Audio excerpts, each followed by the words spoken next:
about our province's path forward with the federal government following a special meeting with our government caucus last Friday. I also met with Prime Minister Mark Carney last Friday, where we spoke at length about the policies and legislation that are holding back Alberta's economy. This conversation was a positive first step, but it will take tremendous effort and cooperation to repair the damage to Alberta's economy caused in the last 10 years by Ottawa's destructive anti-resource agenda. Yesterday, I shared the bold steps that our government is taking to protect and stand up for Alberta's future with strength and resolve. And this includes the creation of a special negotiating team to represent our province in negotiations with the federal government in pursuit of a new Alberta Accord with Canada. This team will request reforms to guarantee port access to tidewater off the Pacific, Arctic, and Atlantic coasts for Alberta energy and resources, and all federal interference in the development of our provincial resources by repealing harmful federal laws like the No More Pipelines Law C-69 and the Net Zero Electricity Regulations, require Alberta's consent before imposing any export taxes or restrictions on our resources, and to grant Alberta the same per capita federal transfers as Quebec, Ontario, and British Columbia.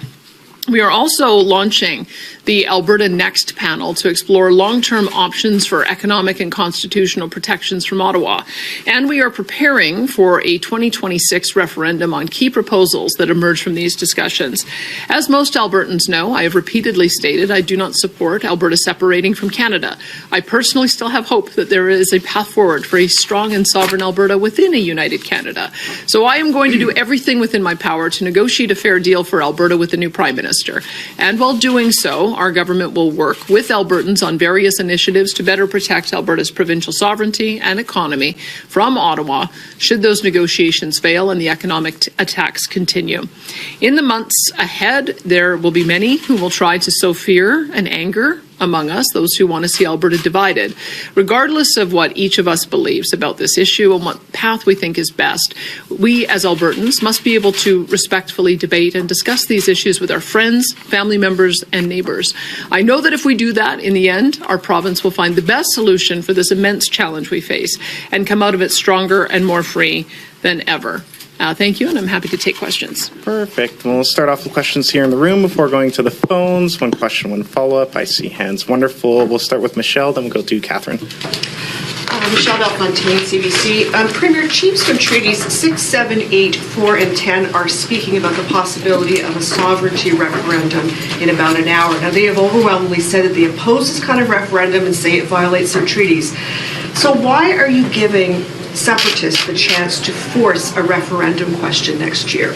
I'm not sure what their sovereignty referendum would be. I mean, they already have sovereignty within a united Canada. They have absolute jurisdiction over their own treaty territories, the reserves, and so I'm not quite sure what they would be asking for. A separation, a referendum on separation, it's out there. And the Bill 54 has made it easier for people to force a citizens' initiative referendum and have it put to the Alberta people. And you have said that this would be included next year.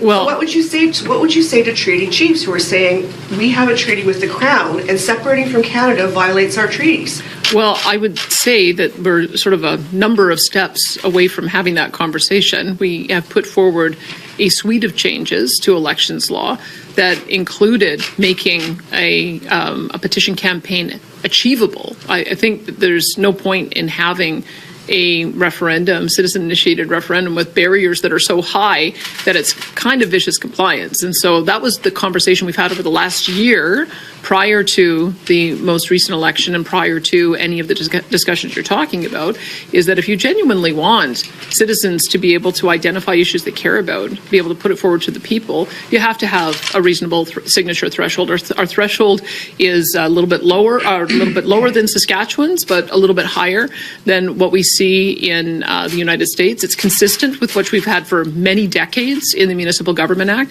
So it shouldn't be that surprising that we're just trying to get some clarity so that people know what the process is if they want to take forward issues that they think matter to Albertans. And we'll go to Catherine. Yeah, and in asking for this guaranteed access to the three oceans, how does that respect other provincial jurisdictions? The federal government was given trade and commerce power when we came together as territories in order to enable access to markets. In fact, there's quite a bit of law internationally that says that if you are a separate nation, one nation cannot landlock another. It's sort of a given that it is inappropriate use of power to prevent a jurisdiction from being able to get its resources to market. And so that is the thinking that we have around this, is that it's the constitutional authority of Ottawa to enable this to happen. And they have managed to in the past.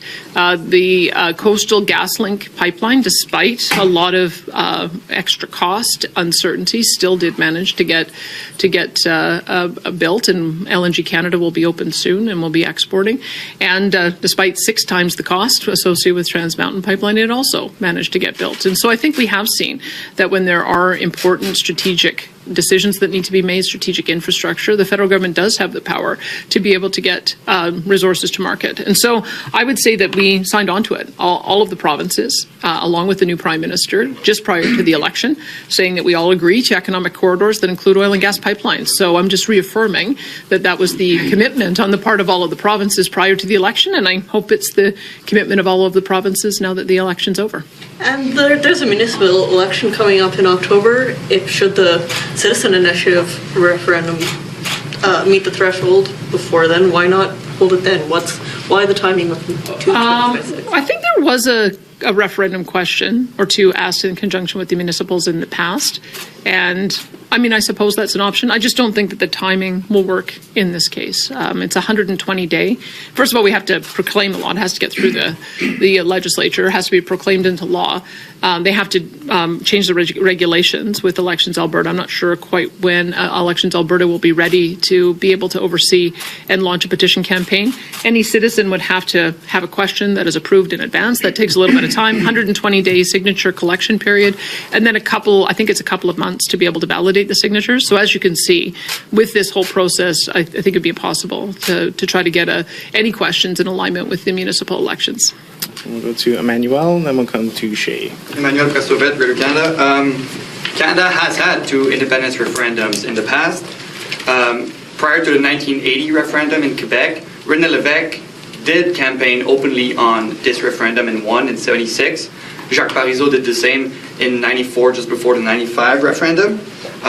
However, you did not campaign on opening the door to a separation referendum. You essentially campaigned on a tax cut and standing up to Ottawa. So do you have the mandate to open such a door to Alberta separating from the rest of Canada? Yeah, I don't have a mandate, and my party doesn't support that. My party quite clearly in their founding documents came together and they support a strong, united Canada, protecting constitutional sovereignty, and that's what I've been doing.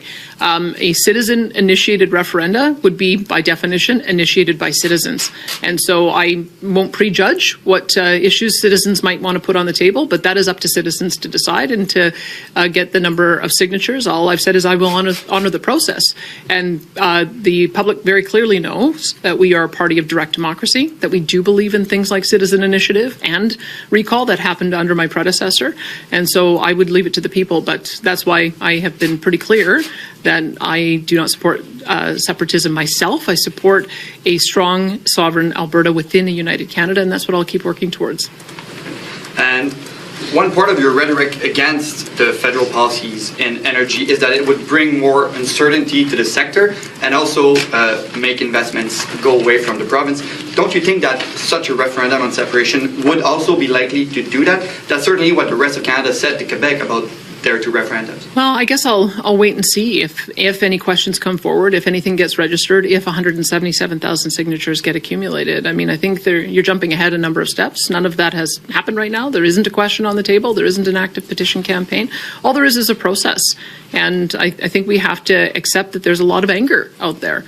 A lot of anger after the last election, a lot of anger at the way we've been treated for the last 10 years. And there's a lot of groups that are organizing to try to do something about it. We may disagree about what the path forward is. All I can tell you is my path forward is to try to do whatever I can to try to get a fair deal for Alberta. And that's why I've already engaged constructively with the Prime Minister on that. That just having the talks in the public opinion about maybe Alberta separating from the rest of Canada is is bad for Alberta? Well, those talks have been going on for some time. The level of support for a motion like that, I've been monitoring this for decades, and it's always ebbed and flowed, been as high as 30% in the past. I think it might be a little bit higher today, but that has always been in the background in Alberta electoral politics, and it's just happened to flare up right now. But that is, citizens have a right. I believe in free speech. Citizens have a right. And then we're going to go to the phones for a couple before coming back to the room. Thank you so much for taking my question. Originally, you had issued that list of 9 demands with a 6-month deadline back in March. Now you've issued a new list of goals for the Alberta Accord, no clear deadline. I guess why change those goalposts, and what is your plan if these negotiations are unsuccessful? This is just more detail on the existing goalposts that I had set. We're doing our consultation between May and October. That's the same 6-month time frame that I had mentioned. At the same time, we're establishing a negotiating committee, and I hope to talk with the Prime Minister about who their counterparts will be at the federal level. We've had these kinds of joint task forces in the past. This would be a little bit more formalized with my ministers, and so that will be ongoing because I think we need to. We had our first conversation where I let him know the issues that we needed to work on together. I told him I'd be establishing a negotiating committee, and so we'll have 6 months to be able to work that through. Hopefully we'll get to an agreement earlier. We'll then at the same time have 6 months to travel the province with a committee to find out how Albertans are feeling and some of the issues they might want us to address. And again, I won't prejudge that. I don't know what kind of issues will be raised as we go through there, but we'll have those parallel processes, and I hope we can get to a constructive relationship with the new Prime Minister and address some of these things that have been an irritant for a number of years. Just as a follow-up to that, and my second question, what is my second part of that question is what happens if those negotiations fail after your 6-month deadline? And then my follow-up, I guess just in terms of a scenario, either legally, economically, or politically, is there one in which Alberta could actually separate from Canada with its national parks, with all of the treaty negotiation? Is that even possible? Should all of those steps be followed with a citizen-led petition? Well, I'm not going to walk into negotiations with the expectation that they're going to fail. I think that that's defeatist. I don't think that Prime Minister Carney walked into his meeting with Donald Trump today expecting it to fail. I think he walked in hopeful that they would come to an agreement and maybe start the Canada-U.S. free trade agreements. I guess we'll find out in another hour or so, or a couple of hours, about whether that is going to be the case. I'm hopeful that we actually can get those conversations restarted. And I'm equally hopeful that we'll have constructive conversations with the Prime Minister. So he knows my concerns. He didn't object to any of the issues that I had raised on the call that we had. So I'm optimistic that we'll be able to find some common ground there. So I will see how that ultimately plays out, and then perhaps 6 months from now, if it's unsuccessful, we'll be able to have another conversation about what comes next. Thanks, Shay. We're going to go to the phones for a couple questions. Operator, could you put through our first caller, please? Thank you. Dawn Braid at the Calgary Herald. Premier, thanks for taking my question. David Cameron wasn't a separatist either when he enabled a Brexit referendum in Britain.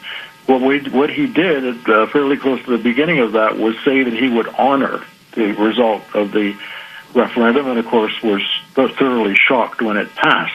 So my question to you is, will you say today whether or not, if a referendum on separation should carry sometime next year, you will honor that and start, if the answer is yes to it, that you would honor it and start the process to separate Alberta from Canada? I did say yesterday in my commentary that I will respect the wishes of Albertans. And so at the moment, they're a bit undefined about what it is Albertans want to do. There's been a number of different groups proposing different new relationships, different ways to express autonomy. So until I see an actual question with 177,000 signatures of Albertans that are supportive of it, it's difficult for me to know what that looks like. But I honor the process. I'm creating a process so that citizens do have a right to identify an issue and be able to bring it forward with the support of their fellow citizens so that it can be put to a referendum.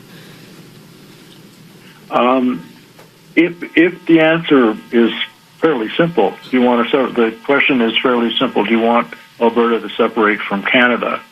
Would you be willing, if it was as simple and clear-cut as that, and there was a good-sized majority, would you be willing to proceed? There's a lot of ifs in that. I think if an election were held today, it would get about 30% support.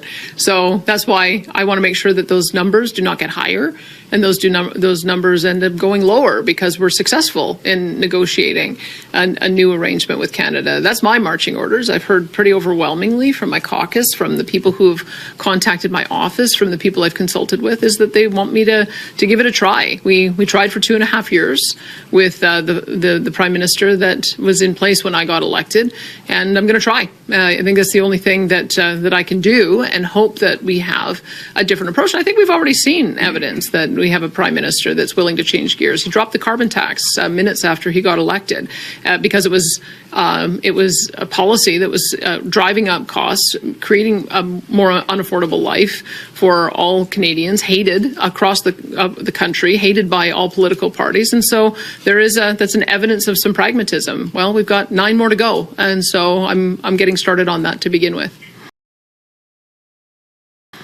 Thanks, Dawn. Operator, could you put through our next caller, please, and then we'll come back to the room.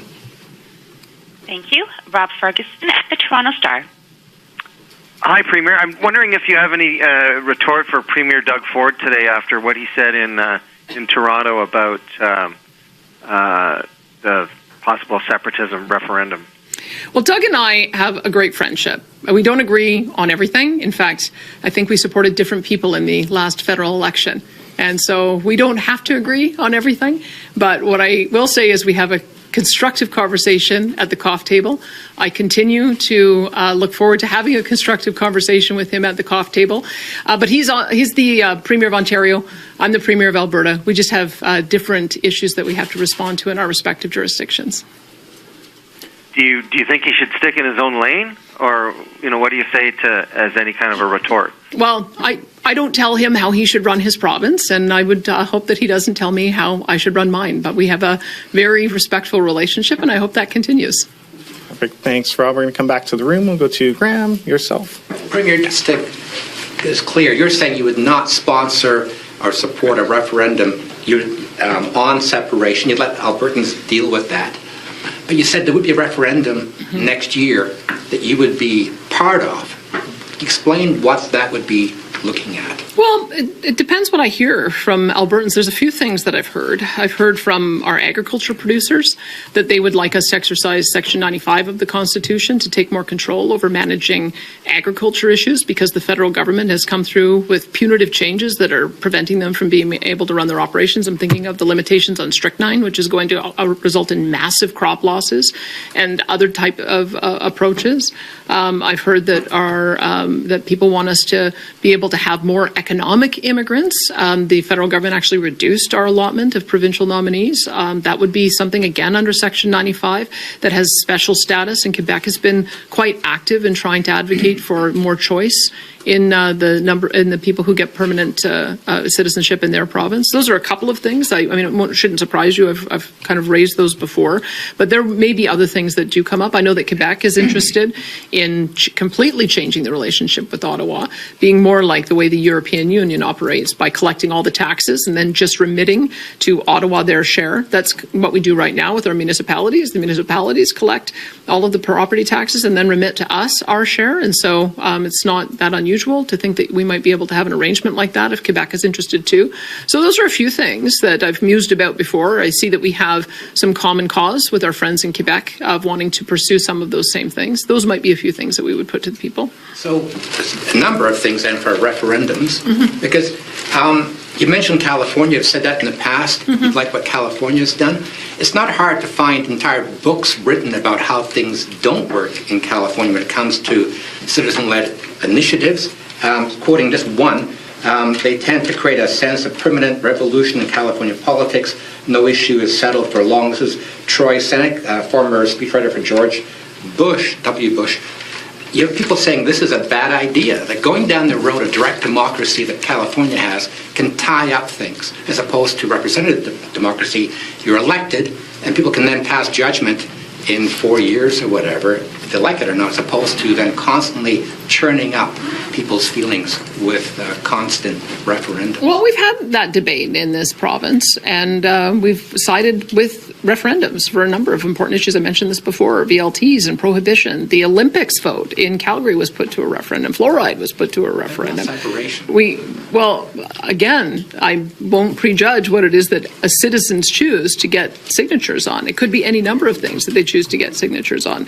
But the point is, it allows for them to have a mechanism, because it may be that there are some things that are an irritant or something that needs to be addressed that the legislatures are not bringing forward, and that gives the people the power. I mean, yes, it's a philosophical argument. I know that there are some who think that all decisions should be made by representation, and then there are those of us who believe it's a combination. I don't think Albertans want to vote on every little thing, but I think they might want to vote on some big things. And so now they have an opportunity to decide what those big things are. They have since this legislation was first brought in the prior UCP government, and now they have a little bit more clarity around the rules and what the signatures need to be.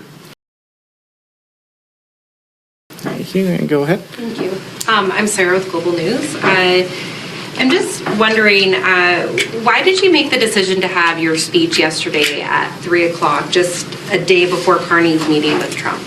I made the decision to have the speech a week after the election, a few days after I'd had a chance to meet with my caucus, a few days after I'd had a chance to meet and talk with Mark Carney. Those were the factors that I had under consideration about establishing that, and also because it was a very lengthy speech. As you probably saw, I didn't want to be reading my speech to you here today for 18 minutes, so I wanted to make sure that Eastern Canada knows all of our grievances. I don't think necessarily the reporting on Alberta's grievances are covered particularly well in Eastern Canada, but I know that people have been watching and wondering what was going to be happening in Alberta and our reaction, because Alberta was such an outlier. 65% of our people voted for a different political party, and so I wanted to be thoughtful in how I gave my response.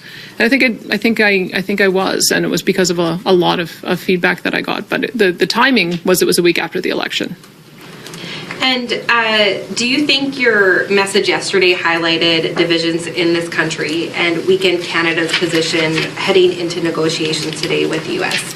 I think that Prime Minister Carney has his work cut out for him, as we saw in the opening press conference with the President. And I'm really hopeful that behind closed doors they'll be able to have a meeting of the minds and come out with an agreement to restart the Canada-U.S. Free Trade Agreement negotiations. We know that it's 18 months from now is when it expires.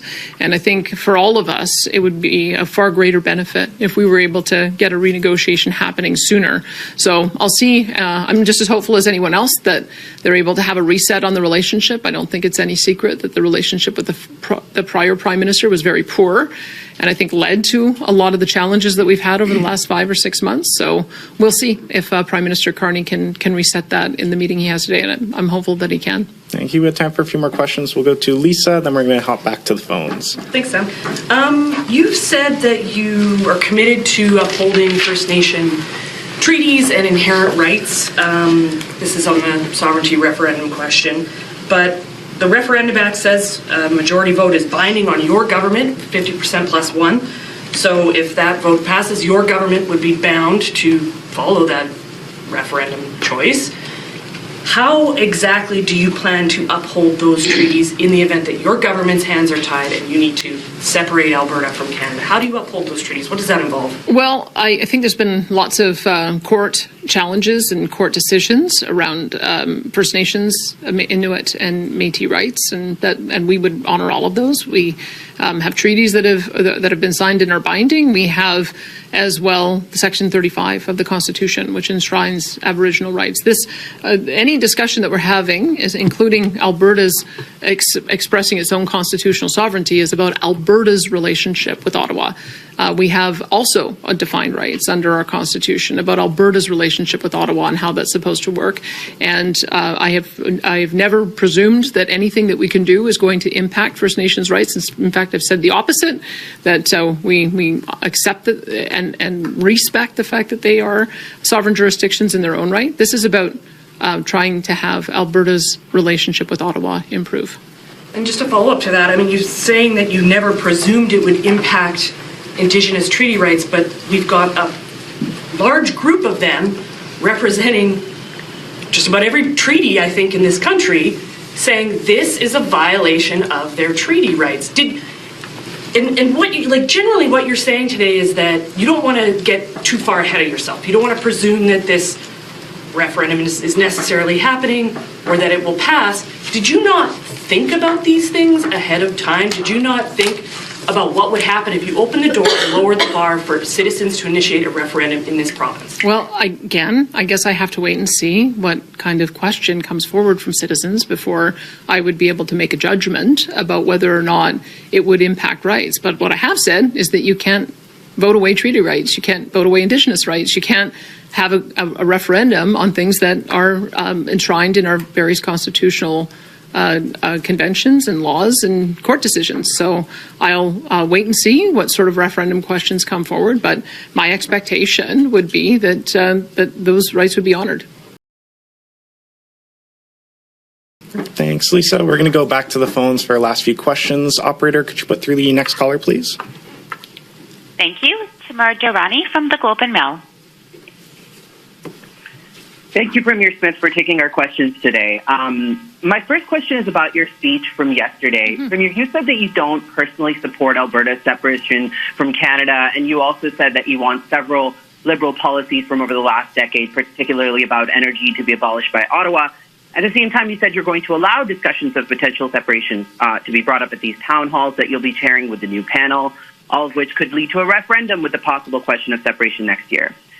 Do you believe these actions from your government will impact the negotiations for a new fair deal you want your special Alberta negotiating team to have with Ottawa? And in turn, do you think these actions will affect Ottawa's negotiations with Washington, where President Donald Trump has said he wants to make Canada its 51st state?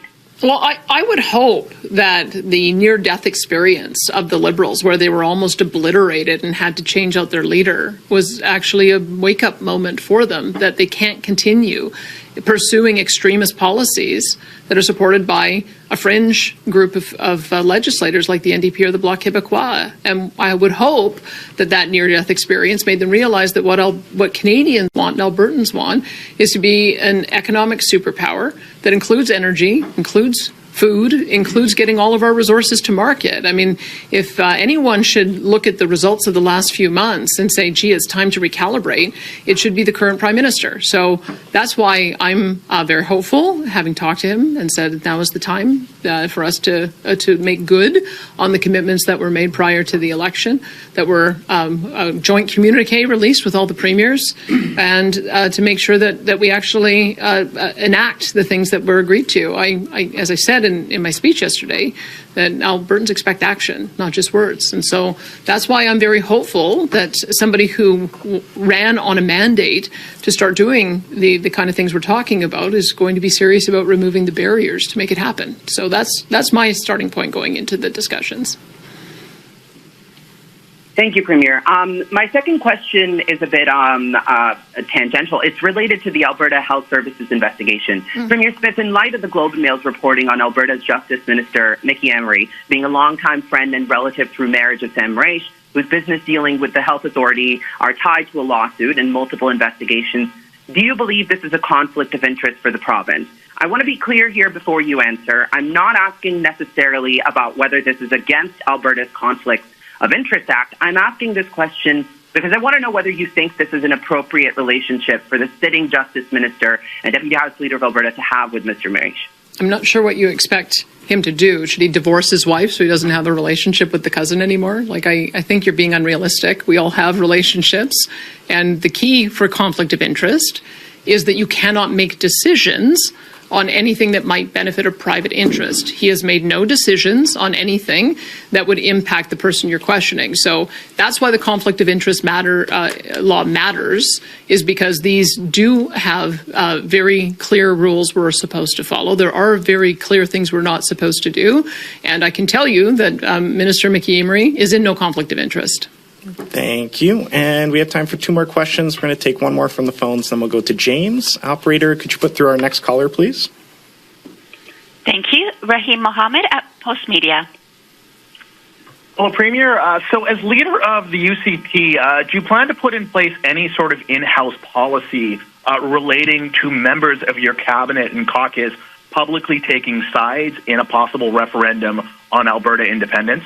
Well, I can tell you what our policy says, because this was part of the founding documents that brought together the Progressive Conservatives and the Wild Rose.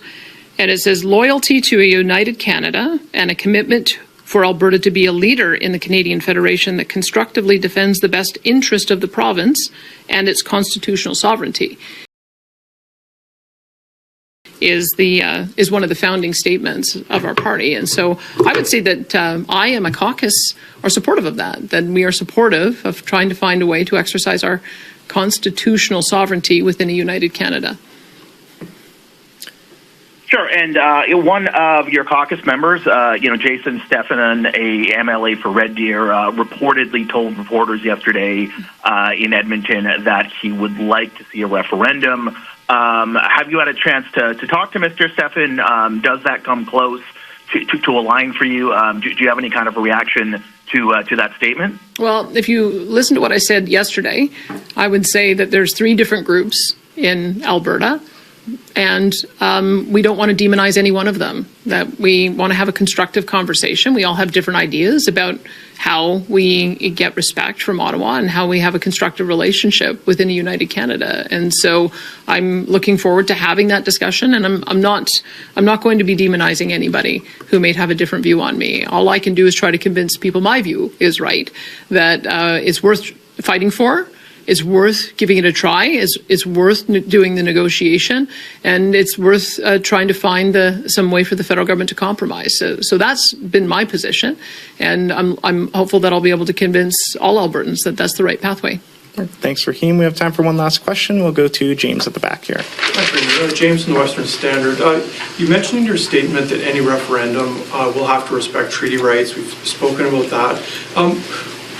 What would the referendum question look like? I realize this is a long time, potentially a long time in the future, and would negotiations with First Nations have to come first before any referendum question is asked? I don't know what the referendum question would look like, because yesterday I specifically said we would not be bringing forward as a government a question on the issue of independence. So it would be up to individuals to draft that question and go through a process with lawyers that they might consult, and then it would go and get validated through Elections Alberta, and then it would be put to the people. So I don't have any idea what the wording of that referendum question might be. Okay, well, where do negotiations with First Nations communities fit into that process? Again, there is no referendum question. There is no petition campaign. We haven't even put the structure in place for the Elections Act. So I don't have answers to those questions, because until we see an actual active question and an active petition campaign, it really is just hypothetical. Perfect. Thank you. And that's our time for today. Thanks, Thank you, everyone for your questions.